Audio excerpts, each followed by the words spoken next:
Os três estágios da salvação. Hoje nós vamos ver o terceiro estágio, o estágio final. E a maravilha é que não é um final que acaba, é um final que jamais terá fim.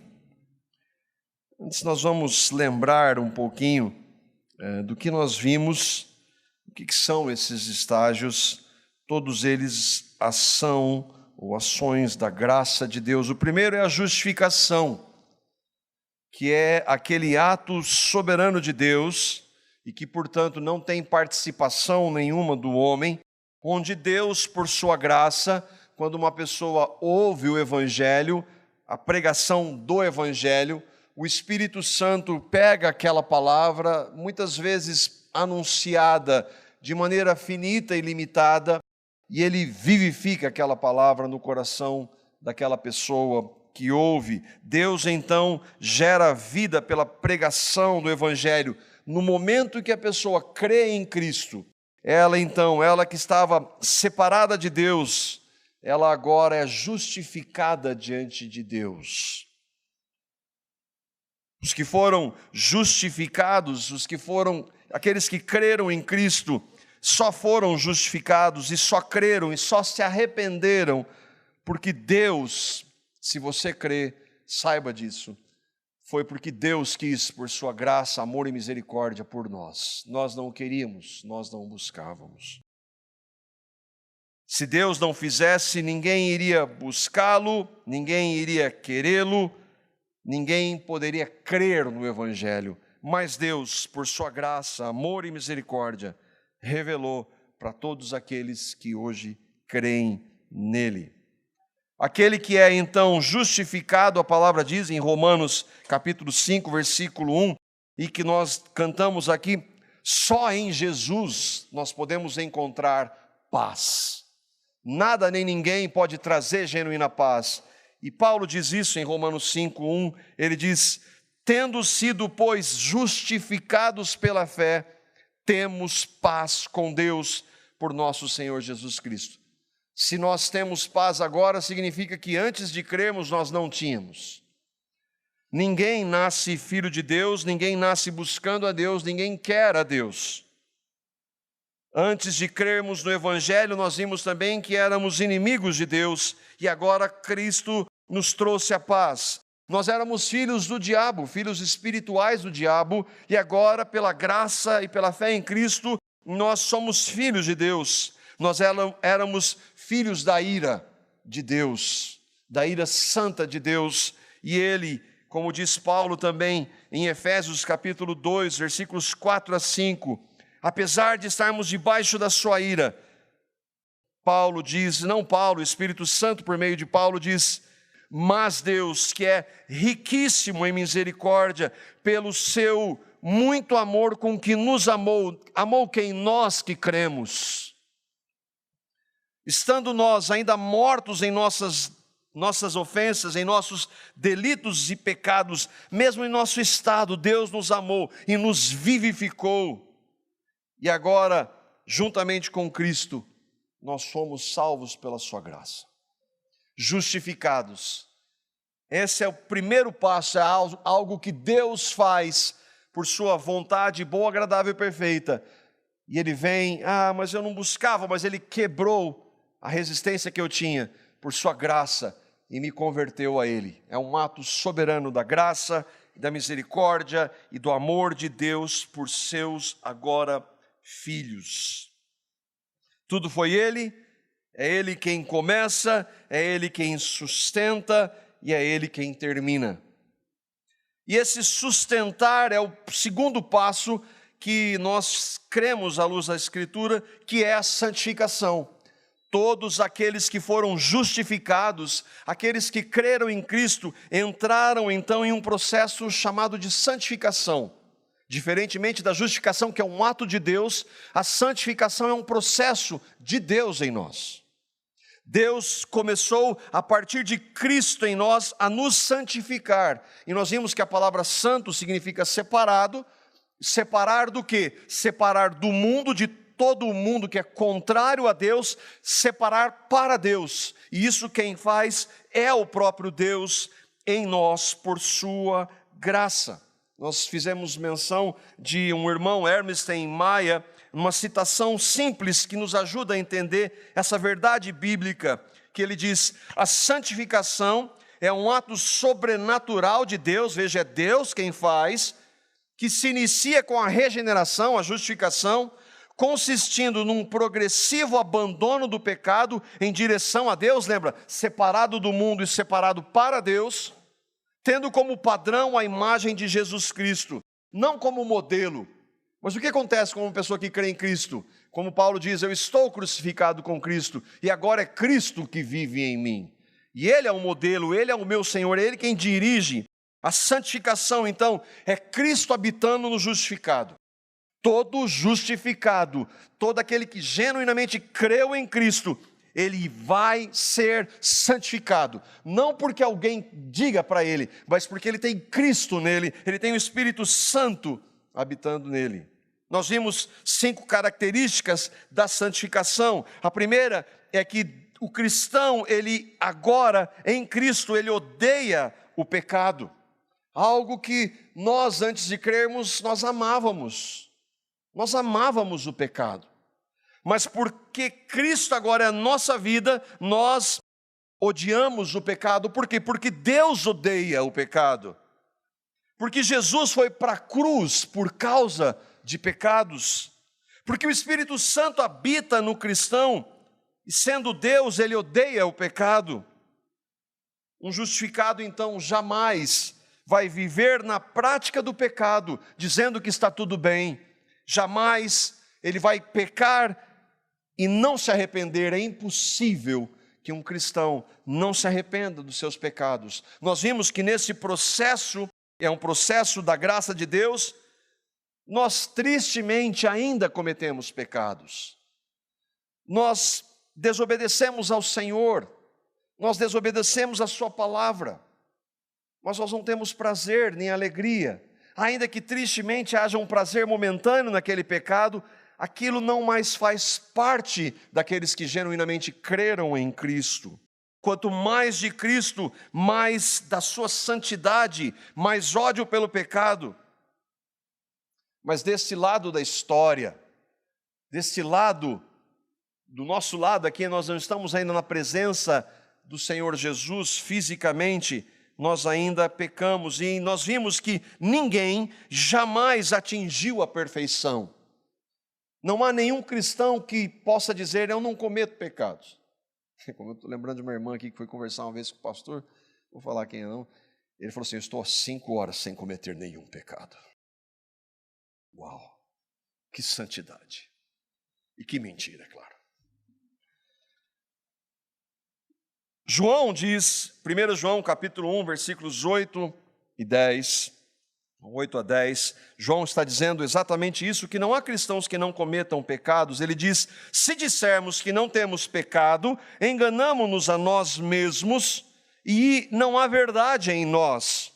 Se confessarmos os nossos pecados, Ele, o Senhor, é fiel e justo para nos perdoar os pecados e nos purificar de toda injustiça.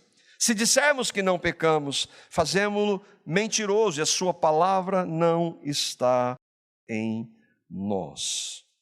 Nós realmente e tristemente, nós não deixamos de cometer pecados, mas nós não nos alegramos e nós desejamos viver uma vida santa. E por isso então nós vamos, Senhor, tem misericórdia de mim, eu pequei.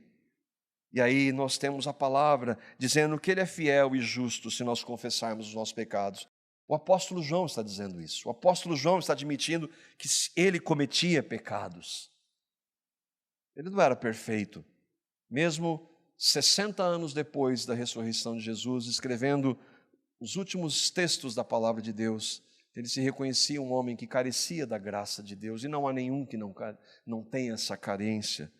Se nós dissermos que não temos pecado, nós fazemos de Deus mentiroso. Então eu vou ficar no pecado. Não, nós acabamos de ver que um cristão, ele jamais vai ter prazer no pecado, porque ele sabe que o pecado é contra o seu Senhor. Nós vimos também que a santificação, ela é produzida por Deus em sua graça, ainda que agora haja uma resposta nossa,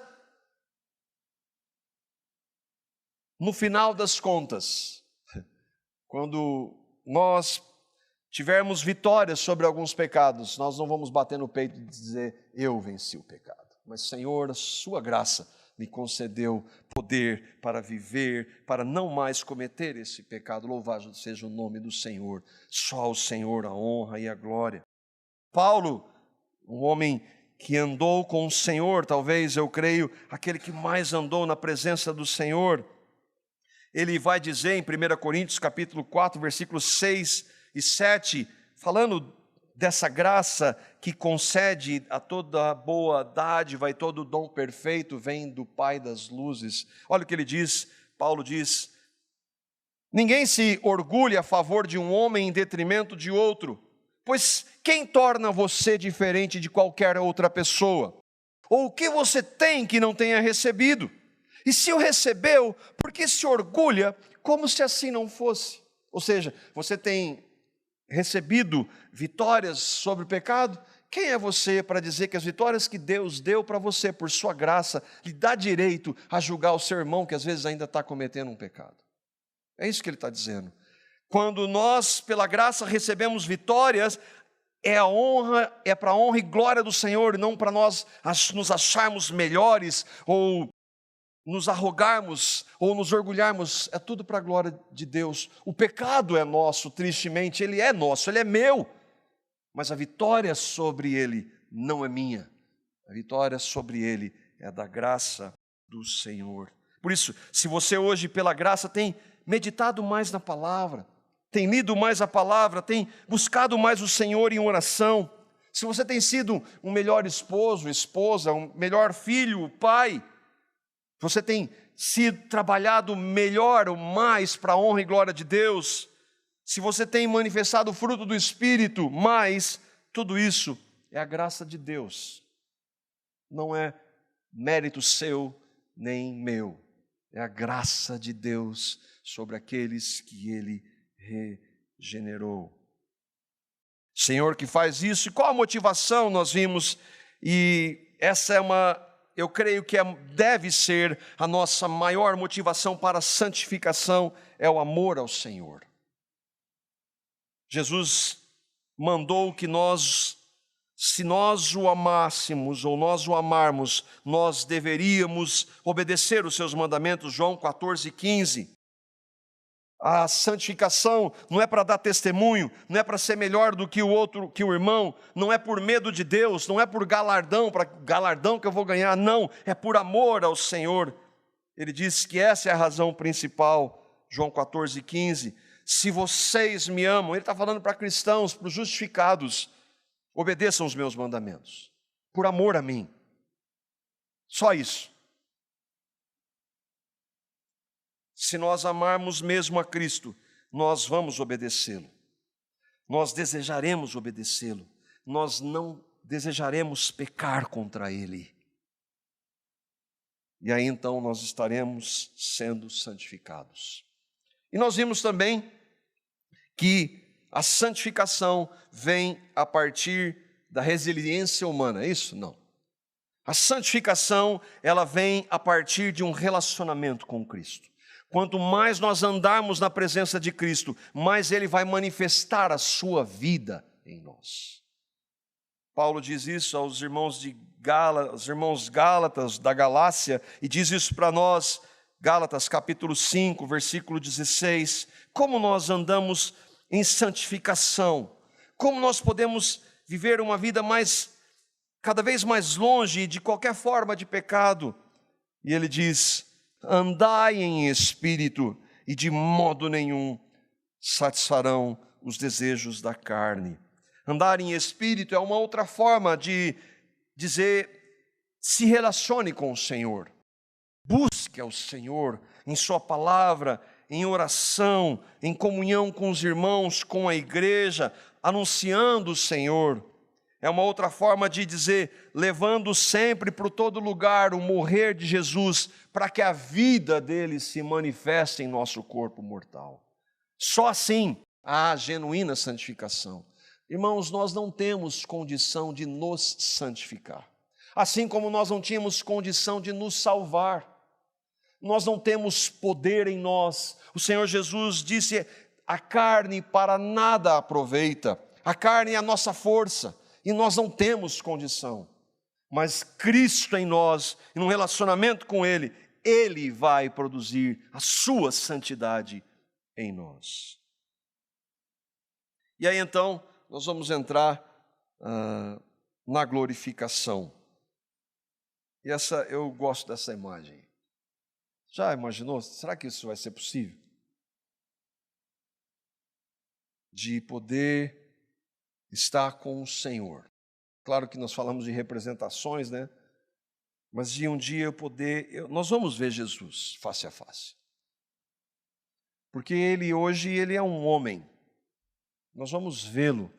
Quem sabe, como João disse, nós o apalpamos. É ressurreto.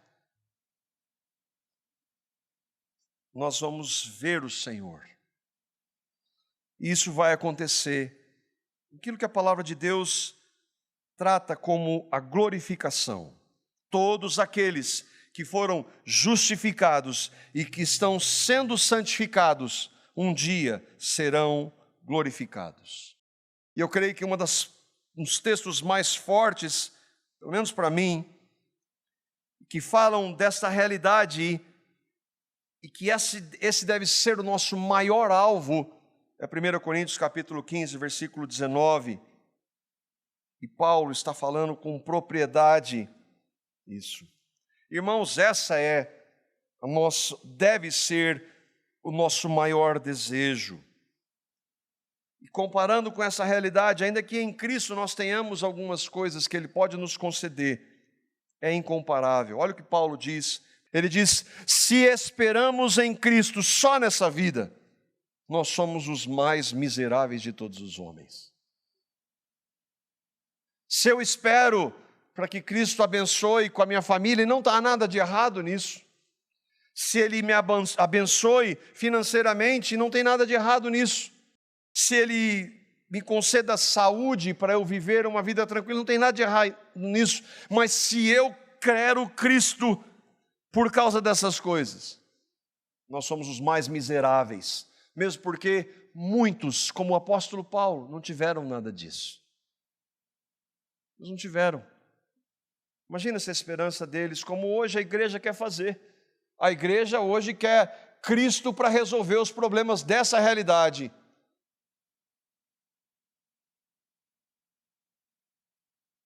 Você consegue ver o que Paulo está afirmando aqui? Em outras palavras, a nossa maior esperança não está aqui. Irmãos, isso não é uma linguagem bonita, que lindo. Isso é metáfora, isso é real, irmãos.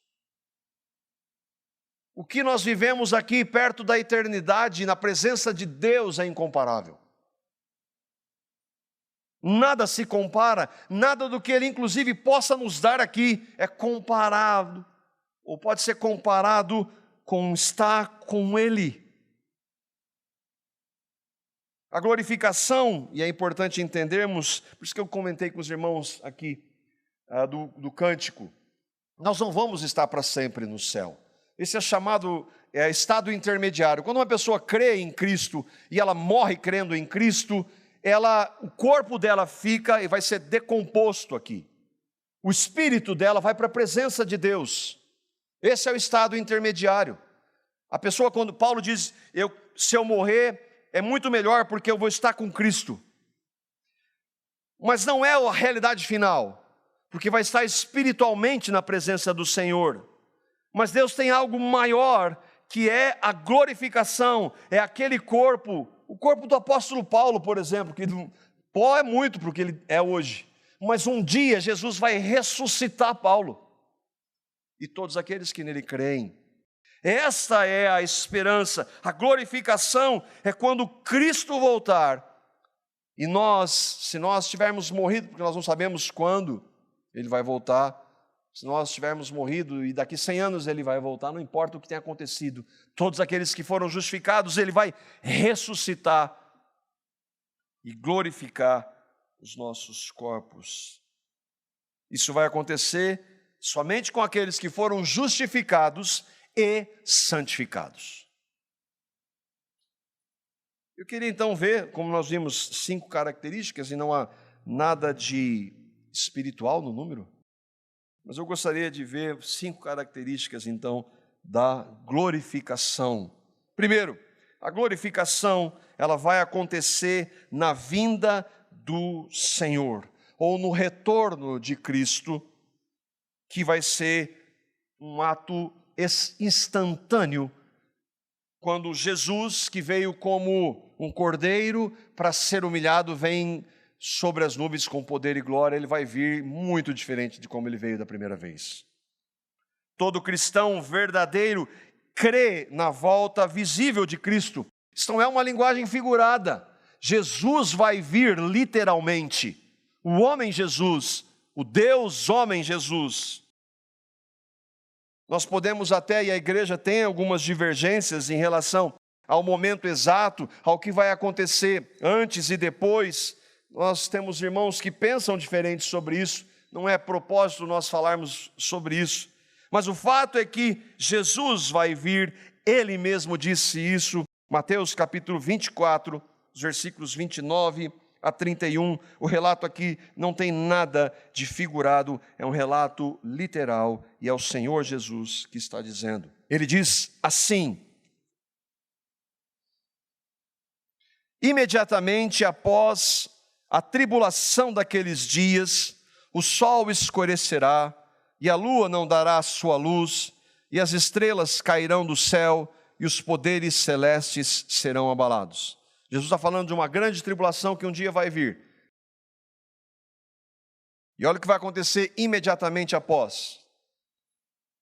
Esse caos no universo, e junto disso, versículo 30, então aparecerá no céu o sinal do Filho do Homem, e todas as nações da terra se lamentarão e verão o Filho do Homem vindo nas nuvens do céu com poder e grande glória.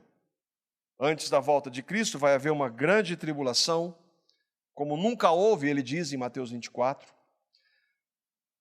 Os céus serão abalados e junto vai haver o sinal que é Ele mesmo, e todo ser humano que estiver naquele momento na terra, e todo ser humano que tiver morrido, vai ver Jesus vindo sobre as nuvens com poder e glória.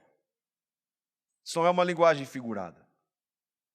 Ele vai enviar os seus anjos com um grande som de trombeta, e estes, os seus anjos, reunirão os seus eleitos, os seus justificados, os seus santificados, dos 4 ventos de uma e outra extremidade dos céus. Naquele momento, quando Cristo voltar, Ele vai reunir os seus justificados, os seus eleitos. Todos aqueles que creram em Cristo, não importa se tenham morrido. Eu estava conversando, a irmã Liege estava perguntando se Adão e Eva creram. A Bíblia não diz, eu creio que sim. Então Adão e Eva, se eles crerem, vão ressuscitar com corpos glorificados. Todos aqueles que morreram crendo em Cristo serão ressuscitados. Mas como isso?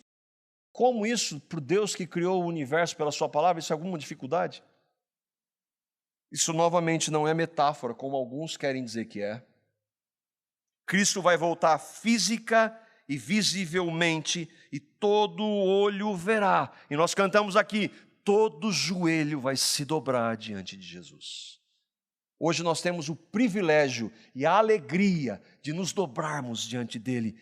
Não é nenhum problema para eu me ajoelhar diante do Senhor. Mas aqueles que o negam hoje vão se dobrar diante dele e reconhecer que ele é o Senhor. Ele vai juntar os seus eleitos. Neste momento vai acontecer o quê? Nós seremos transformados. Na glorificação, os cristãos serão transformados. O que isso significa?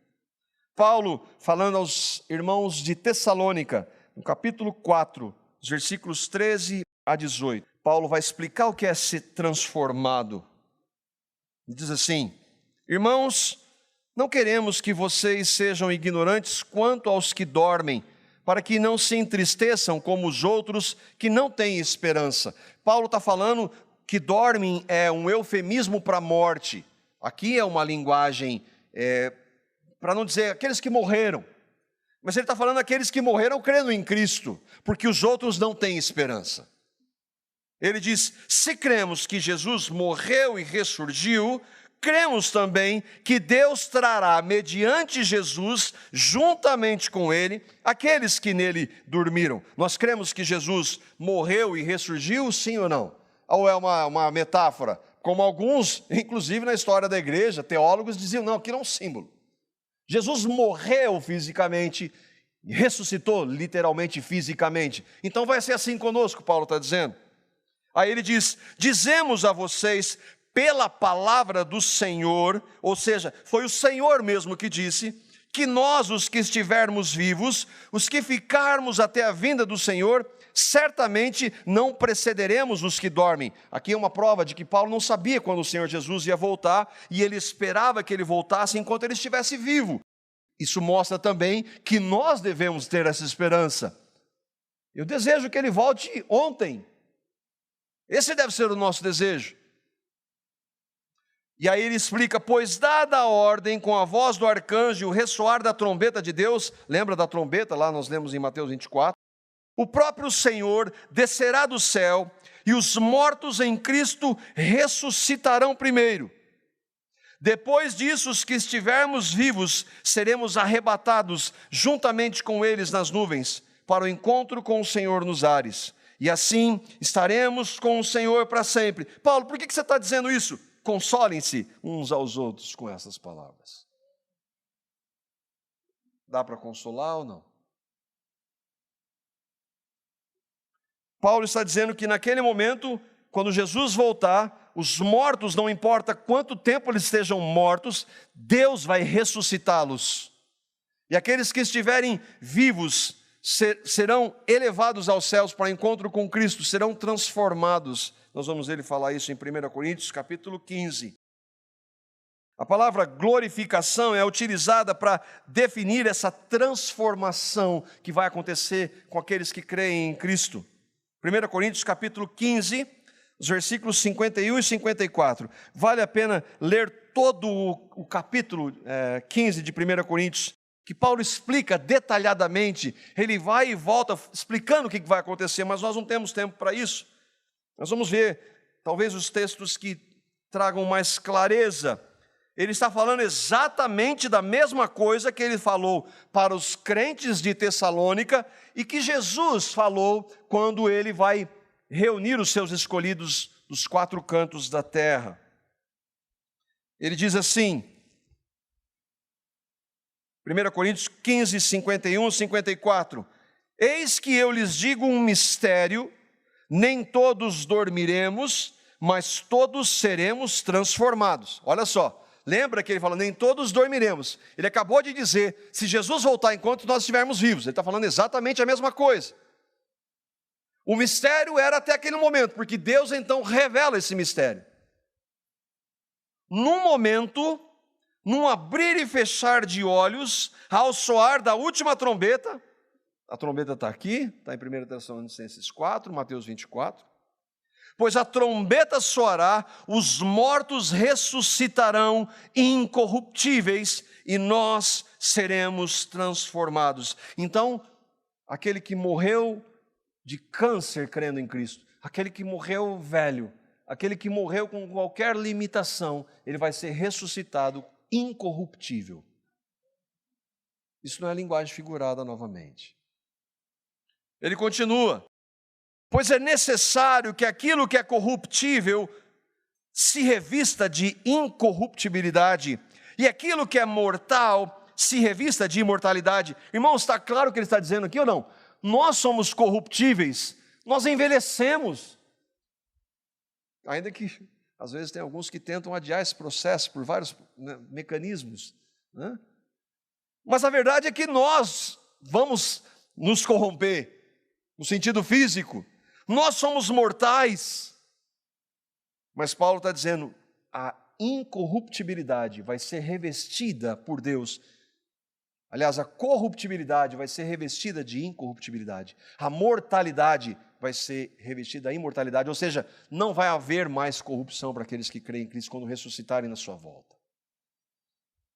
Quando, porém, o que é corruptível se revestir de incorruptibilidade e o que é mortal de imortalidade, então se cumprirá a palavra que está escrita: a morte foi destruída pela vitória, ou tragada foi a morte na vitória. A morte já está derrotada, mas a concretização dessa derrota, quando a morte será lançada no lago de fogo e enxofre, é quando Jesus ressuscitar os mortos, todos aqueles que nele creem. Quando nós cremos em Cristo, o que acontece conosco? Quando nós somos justificados, nós recebemos o Espírito. Quando virmos Cristo voltando, nós receberemos um novo corpo. Nós temos o Espírito Santo, mas agora nós vamos receber um corpo novo para a habitação do Espírito. Eu não sei se vocês já ouviram falar de uma irmã que chama-se Joni Eareckson Tada. Ela, com 17 anos, ela foi nadar no lago, pulou, um lago raso, pulou e ficou tetraplégica. Ela hoje deve ter mais ou menos, no mínimo 65 anos. Por 2 anos, quando ela pulou naquele lago, ela questionou a Deus. Mas Deus transformou a vida daquela mulher e o testemunho dela é sensacional. Ela só consegue mexer um pouco do braço e do pescoço, e ela tem dores insuportáveis nesses movimentos. E ela foi detectada há 2 ou 3 anos com câncer. Eu sugiro a você que ouça o testemunho dela. Num estudo que tem no YouTube, se chama Uma Cura Mais Profunda. E ela ouviu uma vez, e ela foi atrás de falsos profetas para ser curada. E uma vez ela ouviu, lendo a história daquele tanque de Betesda. E ela foi a Jerusalém e chegou lá naquele tanque. Ela falou: Senhor, eu sei que o Senhor pode fazer. Mas se o Senhor não fizer, eu sei que um dia o Senhor vai me dar um corpo glorificado. Ouça o testemunho dessa mulher. Ele serve para mexer conosco. Eu estou falando de uma mulher que há mais de 50 anos é tetraplégica, que prega o evangelho no mundo inteiro e que os poucos movimentos que ela tem, ela sofre de dores excruciantes e foi diagnosticada com câncer agora. A esperança dela onde está? O que acontecerá conosco, com ela, com aqueles que creem, vai ser exatamente o que aconteceu com Jesus. Jesus, quando nasceu de Maria, ainda que tenha sido um nascimento sobrenatural, ele nasceu em um corpo corruptível. Ele nasceu um bebê e envelheceu. Ele sofreu por causa do seu corpo, ele tinha dor, ele sentia dor, e sentiu muita dor na cruz, muita dor nos chicotes que ele recebeu por nós. Mas quando ele ressuscitou, ele recebeu um corpo glorificado. É um corpo físico, que foi visto por mais de 500 pessoas, que foi tocado por Tomé e que se alimentou com os discípulos. Jesus ressuscitou com um corpo glorificado. Alguns irmãos falam: então significa que nós vamos poder atravessar paredes como Jesus fez? Não, nem tanto, ele é Deus. Mas nós seremos um corpo, e a palavra diz que assim como ele é, nós também seremos. Um corpo que nunca mais, a gente não entende o que é nunca mais, vai sofrer qualquer dano. É exatamente isso que vai acontecer com todos aqueles que entregaram as suas vidas a Cristo. Outro fato, em nossos corpos glorificados, nós estaremos em uma realidade física, em uma realidade nova, que também será glorificada e que também será transformada. O terceiro ponto, após a glorificação, haverá um novo mundo, uma nova realidade. Por isso que o céu não é a nossa habitação final. Se nós morrermos, Deus quiser nos levar hoje, aqueles que creem, nós vamos em um instante estar na presença do Senhor, mas não fisicamente, o nosso corpo vai ficar aqui. mas não quando ele voltar. Não quando ele vir sobre as nuvens com poder e glória para juntar aqueles que nele creram. O Senhor Jesus, ele não faz nada pela metade. Ele dá uma nova vida espiritual, ele dá um novo corpo e vai nos dar também uma nova terra. Isso não é linguagem figurada, isso não é utopia de crente ignorante, isso é real e é tão real quanto nós estarmos aqui agora. Assim como ele destrói o velho homem na cruz, aniquila o corpo corrompido, ele também vai destruir essa terra. Não há nada que nós possamos fazer para atrasar esse processo. 2 Pedro, capítulo 3, os versículos 7 e 10, por causa do nosso tempo, se você ler ali, Pedro está falando inclusive daqueles, esse negócio de Jesus voltar eu já ouvi, isso é tudo conversa, faz tempo. E Pedro vai dizer, assim como ele destruiu uma vez essa terra pelo dilúvio, ele vai voltar. E tem escarnecedor hoje, mas e daí? Sempre houve. Pedro está dizendo aqui, o que vai acontecer com essa realidade que nós estamos hoje? Mas os céus e a terra que agora existem, pela mesma palavra, se reservam como tesouro e se guardam para o fogo, até o dia do juízo e da perdição dos homens ímpios. Quem está guardando e reservando? O Senhor. Versículo 10. Mas o dia do Senhor virá como um ladrão de noite, no qual os céus passarão com um grande estrondo, e os elementos ardendo se desfarão, e a terra e as obras que nela há se queimarão. Isso vai acontecer quando Jesus voltar. E ele vem como ladrão para aqueles que não esperam. Nós não sabemos quando Jesus vem, mas nós esperamos. Então, quando ele vier, não vai ser surpresa. Ele vem como ladrão para aqueles que não esperam. Deus, em Cristo, cria tudo novo. Irmãos, não foi assim que aconteceu quando nós fomos regenerados. Um novo espírito, nascemos do alto. Nós agora estamos sendo moldados no caráter de Cristo. Deus não reforma nada.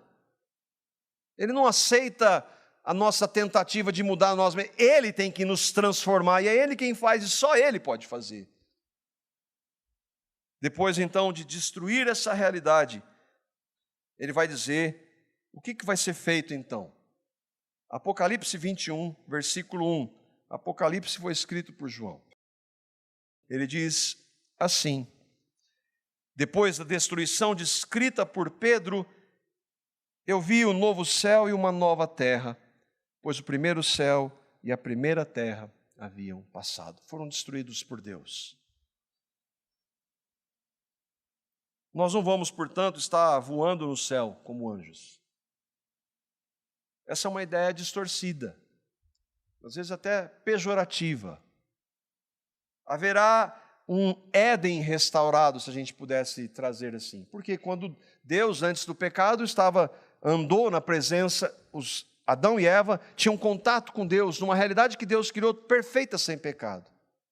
Quando Cristo voltar, essa realidade vai ser restaurada. Se nós vamos comer como Jesus comeu, nós também vamos trabalhar, nós vamos crescer no relacionamento com Deus. Não vai ser anjo com arpinha. E diferentemente do que nós vemos hoje no novo céu e na nova terra, nunca mais haverá o mal. Ele vai ser totalmente extinto. O diabo e a morte nessa nova criação já estarão no lago de fogo e enxofre. O sistema do mundo será anulado. A carne aniquilada pelo poder da ressurreição. É por isso, então, que nessa nova realidade não entra pecado. Como João diz aí mesmo em Apocalipse 21, versículo 8 e o versículo 27. Ele está falando dessa nova realidade. Os covardes, os incrédulos, os depravados, os assassinos, os que cometem imoralidade sexual, os que praticam feitiçaria, os idólatras e todos os mentirosos, o lugar deles será no lago de fogo que arde com enxofre. Esta é a segunda morte. Na nova realidade, ele diz: jamais entrará algo impuro, nem ninguém que pratique o que é vergonhoso ou enganoso, mas unicamente aqueles cujos nomes estão escritos no livro da vida do Cordeiro. Deus não mais permitirá o pecado, não haverá mais possibilidade de pecado, nenhuma forma. Na nova realidade não vai, então, entrar nada que atraia o diabo, porque o diabo odeia Deus. Na nova realidade, os demônios não vão querer estar, porque eles odeiam a Deus. Demônios não se arrependem, o diabo não se arrepende, ainda que tenha pastor aí dizendo que o diabo vai se arrepender. Toda forma de pecado será extinta. Portanto, aqueles que amam o pecado e rejeitam a Cristo não vão estar nessa realidade, eles não querem estar nessa realidade. Lá estarão aqueles que amam o Deus da Escritura, o único Deus. Lá estarão aqueles que foram regenerados, justificados, aqueles que estão sendo santificados, que serão glorificados, que amam ao Senhor. Lá nunca mais vai haver sofrimento. Apocalipse 21, versículo 4. João está dizendo que é Deus quem vai fazer isso. 21:4 diz: Ele, Deus, enxugará dos seus olhos toda lágrima.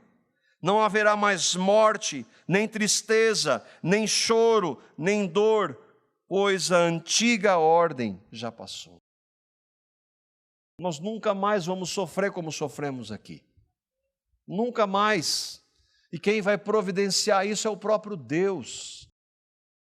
Nós não sabemos como isso vai acontecer literalmente, mas de acordo com a palavra clara, isso é um fato que não haverá mais nenhuma consequência do pecado, porque a dor, a morte, a tristeza, a doença vieram por causa do pecado. E como lá não há mais pecado, o pecado já foi totalmente tratado por Cristo, não vai haver mais nenhuma consequência de pecado. O próprio Deus vai enxugar dos nossos olhos toda lágrima. O próprio Deus. Mas, irmãos, há algo, por mais maravilhoso e incrível que tudo isso seja, essa realidade, novos céus, nova terra, onde não há mais dor, sofrimento. Imagina tudo restaurado. Se maculado pelo pecado é tão lindo e maravilhoso, imagina sem pecado. Mas há algo muito maior que isso. E que, na verdade, irmãos, sem essa realidade, nada disso teria valor. Olha, quando Deus criou o homem, ele tinha tudo isso. Mas nós optamos viver sem Deus. O homem tinha tudo isso, e tinha Deus. Ele quis tudo isso e disse: não, eu não quero a Deus. Então, nada disso se compara a estar com Ele. Nós optamos pelo pecado, mesmo diante de algo, como diz Gênesis no capítulo 3, tudo que Deus havia feito era muito bom, e mesmo assim nós dissemos não a Deus. Nós não queríamos. E então, o mundo está do jeito que está porque nós pecamos. Ah, mas não foi eu, foi Adão. Nós estávamos em Adão e Eva, a Bíblia diz, em Adão. Nós somos responsáveis, nós somos pecadores. Irmãos, não é o que Deus vai fazer novo, ainda que seja fantástico. A nossa maior necessidade, nosso real significado, a nossa alegria é Ele, é o Senhor, irmãos. O quinto e último, Após a glorificação, nós estaremos para sempre com Deus. Nós estamos na presença de Deus. Ele está em nosso meio. Aliás, nós estamos vendo de manhã, Deus está em todo lugar. Nós o ouvimos por sua palavra. Nós falamos com Ele quando oramos, mas lá vai ser diferente. Lá nós vamos vê-lo. Nós vamos estar na sua presença, sem pecado. Vai ser tudo claro. Nós não vamos ver, como Paulo diz, hoje nós vemos como por um espelho, mas então nós veremos a realidade. Isso que nos motiva, que deve nos motivar. Deus terá extirpado o mal e toda a possibilidade do mal voltar, nunca mais vai existir. Estaremos a sós com Deus. A sós com Deus. Isso é demais, irmão. Aquele que nós cremos só pela fé, não que seja pouco, nós veremos o Senhor. Apocalipse 21, 3, João está dizendo, ele está falando da realidade, ele está falando que não vai entrar, está falando de todas as benesses que Deus vai trazer, mas olha o que é mais maravilhoso. Ouvi uma forte voz que vinha do trono e dizia, ele está vendo lá novos céus, nova terra, a nova Jerusalém. Agora o tabernáculo de Deus está com os homens. Isso não aconteceu no Éden. Com os quais ele, Deus, viverá. Eles serão seus povos, e o próprio Deus estará com eles e será o seu Deus. É isso que nos motiva e deve nos motivar, irmãos. É estar com Deus, é estar com o Senhor. Tudo de bom que Deus fará é um adendo da sua graça. O mais maravilhoso é estar com Ele. Nós não teremos mais nada que nos impeça de vê-lo, de tocá-lo, de ouvi-lo, de conversar com Ele. Nós não teremos mais nada que nos impeça de amá-lo, de adorá-lo, de glorificá-lo, de nos relacionarmos com Ele. Irmãos, essa é a razão que Paulo tinha. Estar com Cristo é incomparavelmente melhor. E olha que ele estava falando de uma realidade espiritual, não física ainda. Lembra do que o Senhor Jesus, como o Senhor Jesus definiu a vida eterna? A vida eterna é viver para sempre. Não. João 17:3, olha o que Jesus está dizendo que é a vida eterna. A vida eterna é esta, ou é isso aqui, que te conheçam, Pai, a ti só por Deus único verdadeiro e a Jesus Cristo a quem enviaste. Na nova realidade nós vamos passar a eternidade conhecendo a Deus. Irmãos, o verbo conhecer aqui, sabe para que ele é usado? Para um relacionamento sexual entre um marido e uma mulher. Entre o marido e a sua esposa.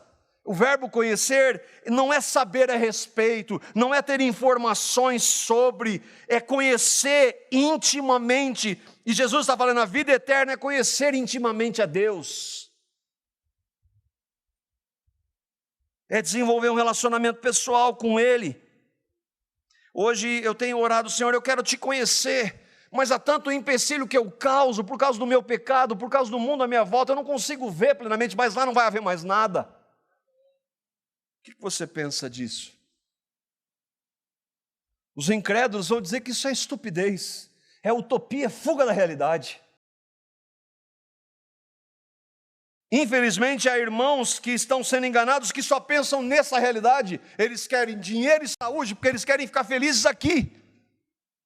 E aqueles que, não, isso aí, o discurso é um neoliberal, isso aí é uma metáfora, não é bem assim. Mas talvez alguns de vocês estejam perguntando, mas como é que eu vou saber se eu vou estar lá? Você precisa crer no Evangelho, você precisa ser justificado. E como isso é possível? porque você sabe, você é um pecador, eu e vocês somos pecadores. E como Deus é santo, e Ele fez tudo isso por causa do pecado, não há nada que nós possamos fazer. Mas a palavra de Deus diz que Ele, Deus, esse Deus, amou pecadores como eu e como vocês. E Ele diz que Ele amou tanto, mas tanto que Ele deu o seu Filho Jesus, o Filho de Deus, Deus encarnado, para morrer na cruz por pecadores. Ele fez isso por amor e de graça. Ele fez por todos aqueles que o recebem. Você já recebeu. Não é eu participo da igreja, não. Você crê em Cristo. Houve um momento na sua vida que você se viu pecador e ouviu do Evangelho e creu no que Ele fez e recebeu como verdade e disse: agora Cristo é Salvador e Senhor da minha vida. Eu creio no que Ele fez por mim. Eu não faço parte de um grupo evangélico porque as pessoas fazem. Eu creio em Cristo. Cristo é minha vida. Você recebeu a Cristo, você creu no que Ele morreu por você e que Ele te atraiu no seu corpo santo na cruz. Você crê nisso? Por favor, essa é a sua necessidade, a nossa. O que nós podemos aplicar, irmãos? Lembra do que Paulo disse? Consolem-se uns aos outros com essas palavras.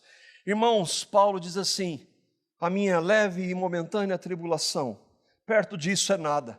E Paulo não teve uma leve e momentânea tribulação do ponto de vista humano, ele sofreu a vida toda por causa do Evangelho. Mas quando ele olhava para o dia que ele estaria na presença de Deus, nada do que ele sofreu se compara àquilo.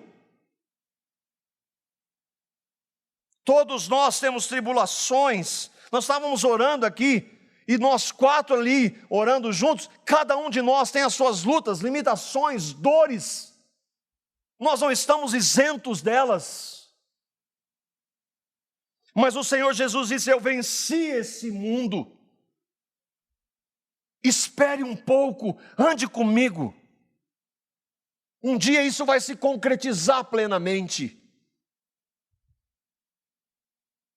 Paulo diz: minha leve e momentânea tribulação. Mas Paulo, você sofreu tanto. Mas é porque eu estou comparando com estar na presença de Deus para sempre. É incomparável. E a nossa, irmãos, nossa luta, as nossas limitações, aflições, não são nada perto do peso de glória, como Paulo diz, que está com Ele. Por isso, irmãos, o nosso anelo pela volta do Senhor mostra quanto nós cremos nele, quanto nós temos de santidade nele. A glorificação não é estar em um novo corpo incorruptível, não é estar em um novo céu. A glorificação é um dia eu vou estar para sempre com o meu Senhor, o Senhor da minha vida. A minha esposa, os meus filhos, eles, ainda que de maneira imperfeita, eles sabem que eu os amo. Mas eles precisam saber que eu amo mais o Senhor do que tudo. Eu preciso. Porque se isso for real na minha vida, eu vou amá-los. O Senhor nos chamou para um relacionamento com Ele, irmãos. Mais do que qualquer coisa. E um dia esse relacionamento, ele vai ser físico, concreto. Nós vamos ver aquela imagem daquele pecador abraçando o Senhor.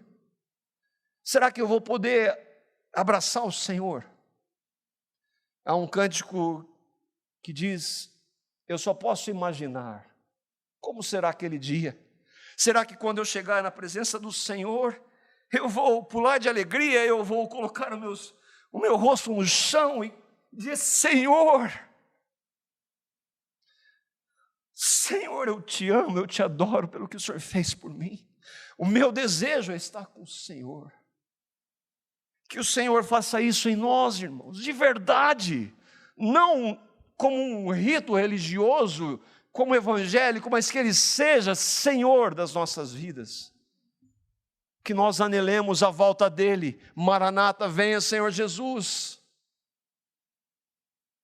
Nada se compara com essa realidade. Nada.